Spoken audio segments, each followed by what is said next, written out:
Umqondisi jikelele ehhovisi likaMgcinimafa uDodo Mahojane uthi le mali izosiza ukuxazulula izinkinga zezempilo kanye nezinhlelo zezokuphepha komphakathi.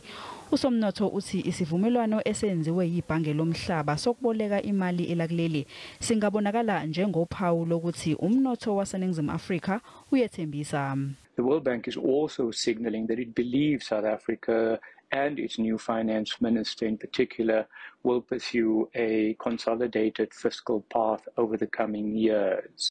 Omunye usomnotho uthi uhulumeni kusamele ayehlise imali ayisebenzisayo. The state's finances in South Africa is really in dire straits, and that's part of the reason why they've decided to borrow this money. We need to get money somewhere because the state is simply spending too much.